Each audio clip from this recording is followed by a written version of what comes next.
Hello, Leiden geometry students. In this assignment, we're going to talk about triangle classification. And by classification, we just mean that we're going to describe our triangles.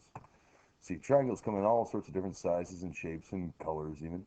And when we describe them, we're going to describe them by their sides and by their angles. And that's what classifying means. And we're going to start with the easy part, which is describing them by their angles. We're going to classify these triangles by their angles. Before we can do that, we have to remind you about angles. So, first off, here's a quick review about the angles that we need to know. These are right angles. We know that they're right angles because they have this little box in the corner. That means both of these angles measure exactly 90 degrees. Why the little box? Because it's faster to draw in the little box than it is to write out the words, these angles are 90 degrees. An acute angle is any angle less than 90, but still technically more than 0. So an acute angle is a little angle. Aw, it's cute. So acute means less than 90. And the opposite end is an obtuse angle. An obtuse angle is an angle that's more than 90 degrees. It opens up wide like this. These are obtuse angles. When we classify a triangle, we're going to decide if it's acute, obtuse, or right. To be an obtuse triangle, you need only one obtuse angle. If a triangle has any obtuse angles, it's an obtuse triangle.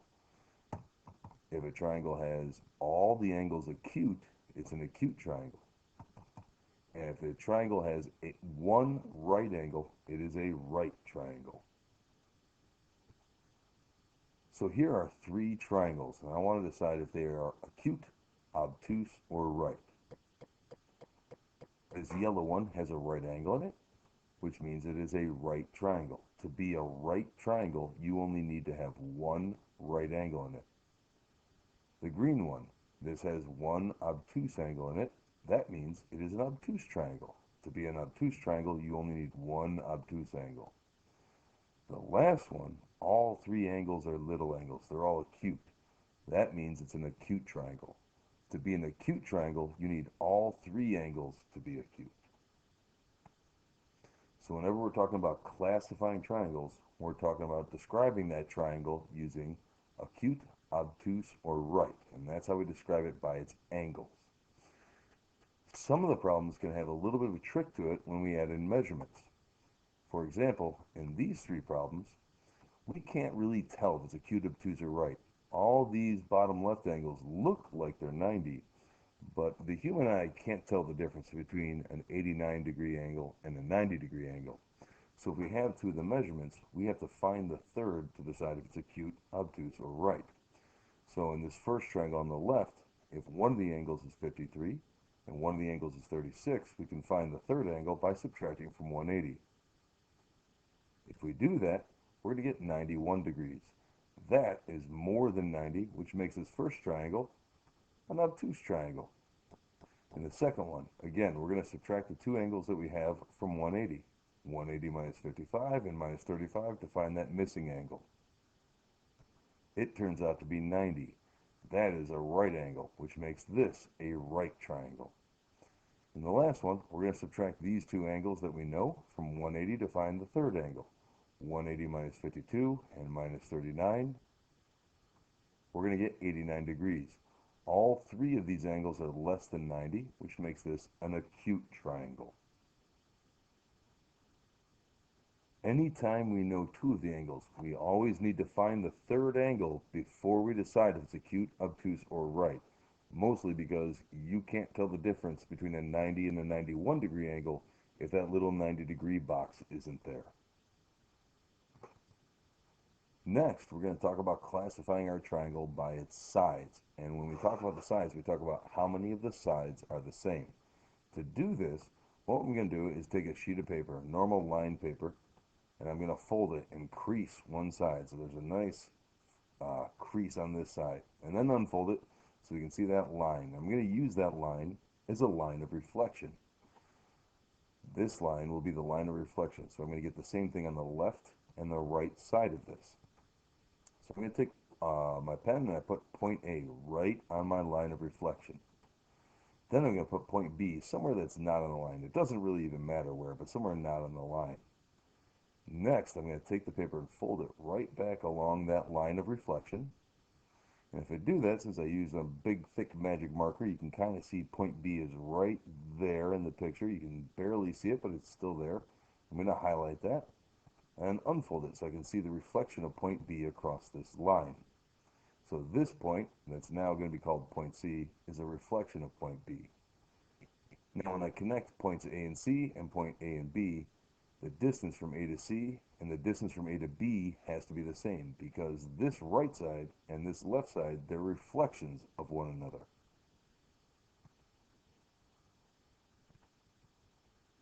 So, since they're the same, these two sides are the same, I write that on the paper. However, in geometry, a lot of times we're going to have to indicate in a picture that two things are the same. We don't like to write that out in words, so we have a little shortcut. There's little marks we're going to start adding to pictures called tick marks to indicate things like this, so we don't have to write out sentences. It just saves us a little bit of time.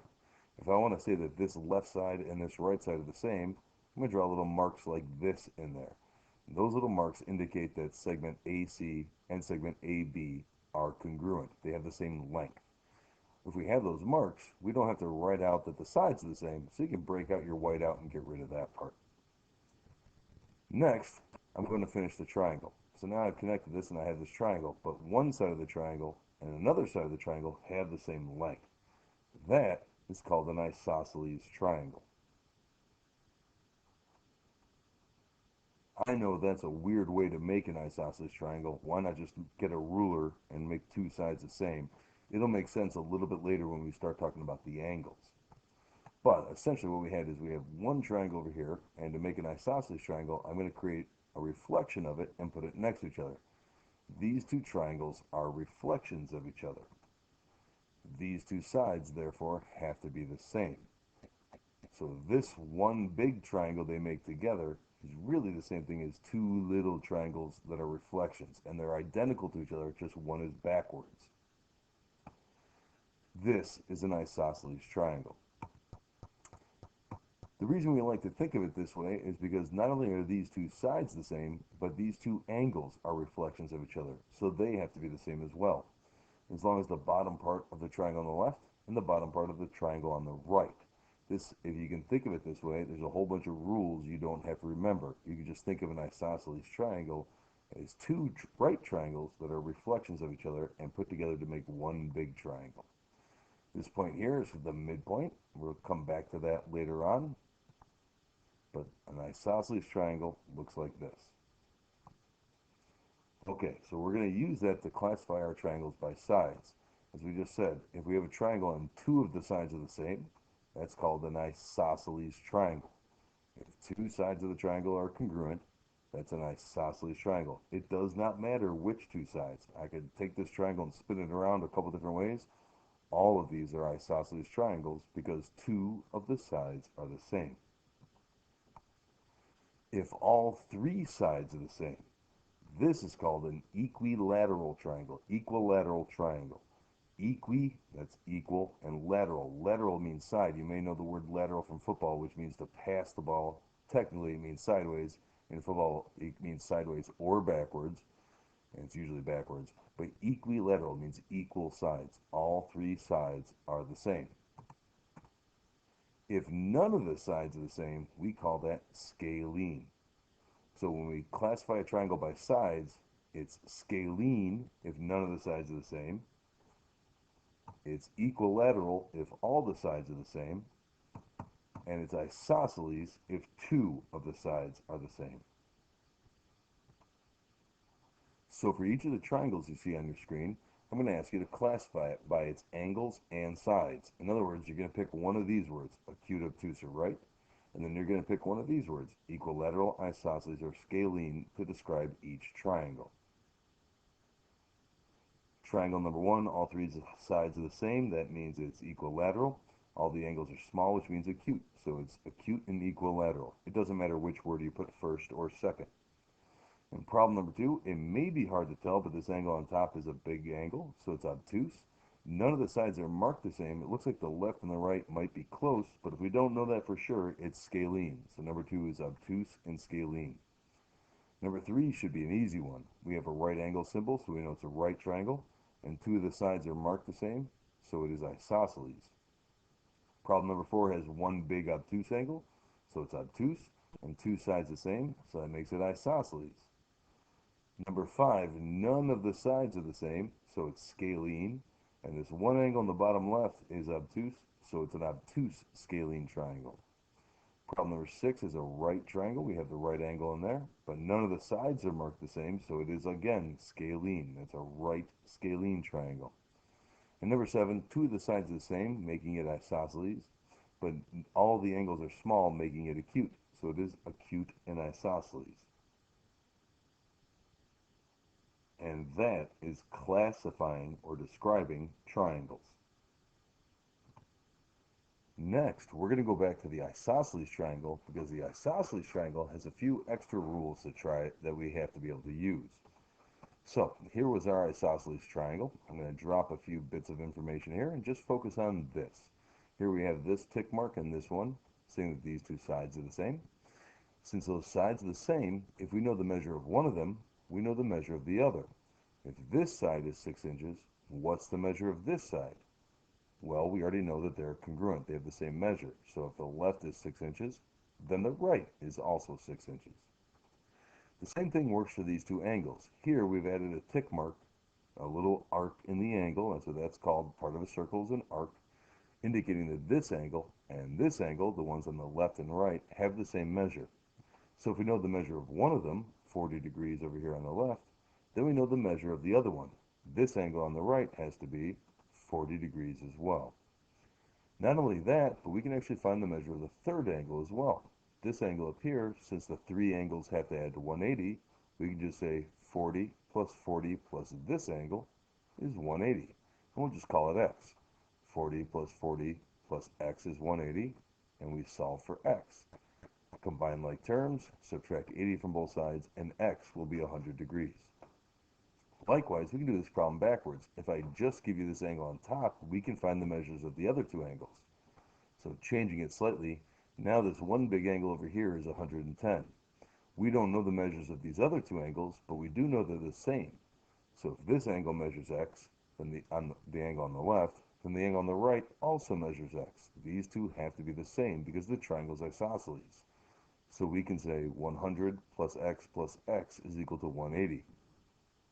So if we write that equation, it's pretty easy to solve. We combine our like terms, subtract 110 from both sides, and divide by 2, we'll get x is 35. So in an isosceles triangle, two of the sides are congruent. But the rule people tend to forget is that if two sides are congruent, the opposite angles are also congruent. They have equal measure.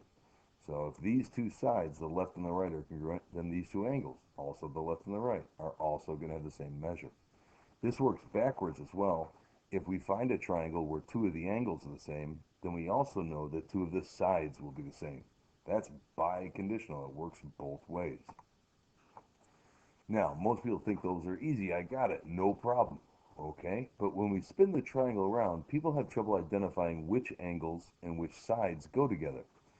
So in this first problem, we have these two sides marked congruent. The question becomes which two angles are congruent. There's an easy shortcut to be able to tell. It's really simple. See, the tick marks that mark the congruent sides are basically pointing at the congruent angles. See, this tick mark on the bottom here on segment QB is pointing up here at angle K. And this tick mark over here on the left, segment KQ, is pointing at angle B. Those are the two congruent angles. The tick marks basically point at the congruent angles. So, angle K has to be congruent to angle B. Which two angles have to be congruent in the second triangle here? Well, if you trace the tick marks, the bottom tick mark here is pointing up at angle E, and the tick mark on the right is pointing at the angle on the left. So these are our two congruent angles. Angle E and angle M have to be congruent or have the same measure. This works backwards as well. If we know which angles are congruent, then we know which sides are congruent. So if the problem were reversed, here we know which angles are the same.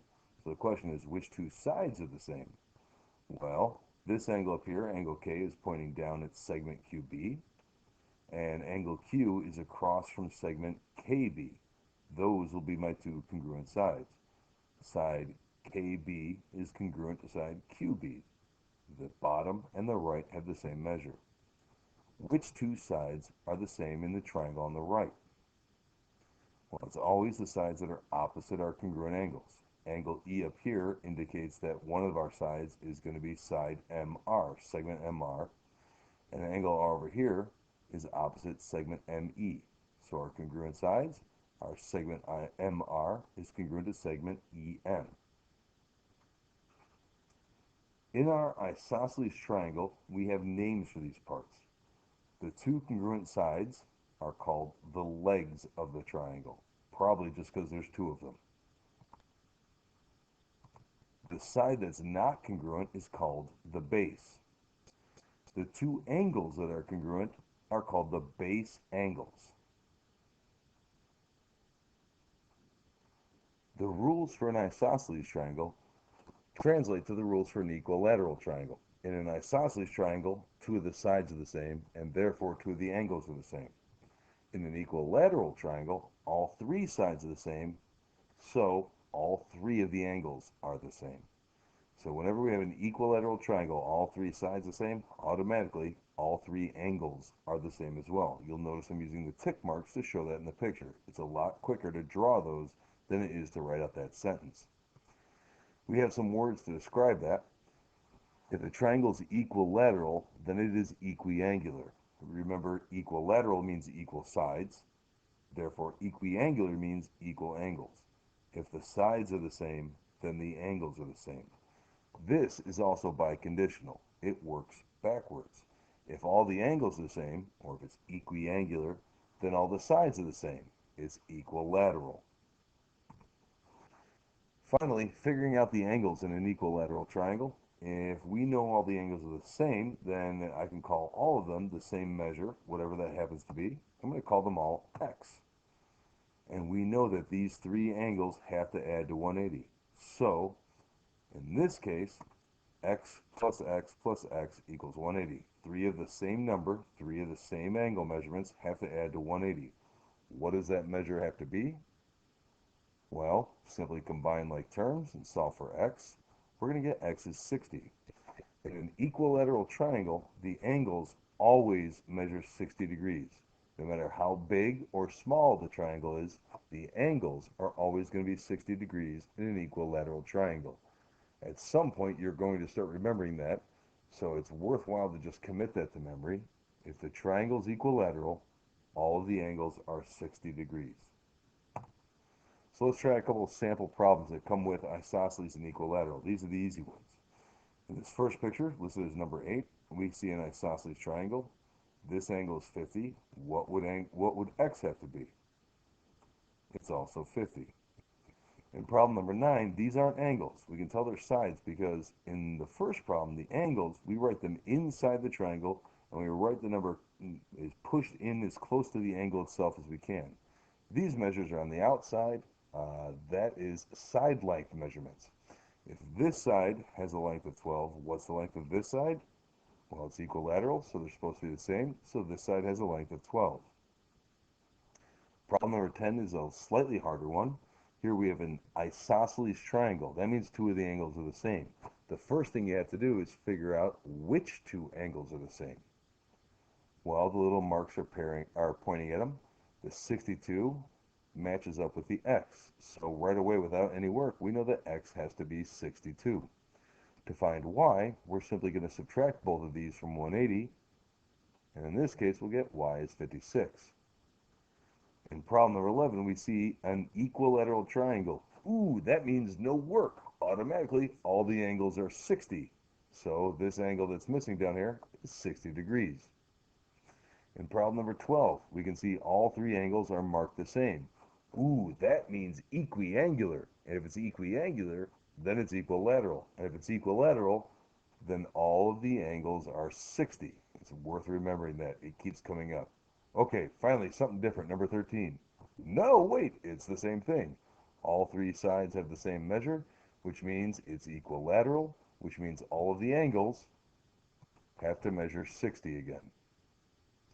There are slightly harder versions of these problems, though they're not much harder, and they would look something like these two, where we have an isosceles triangle and you're given the measure of the angle that's not the same as the others.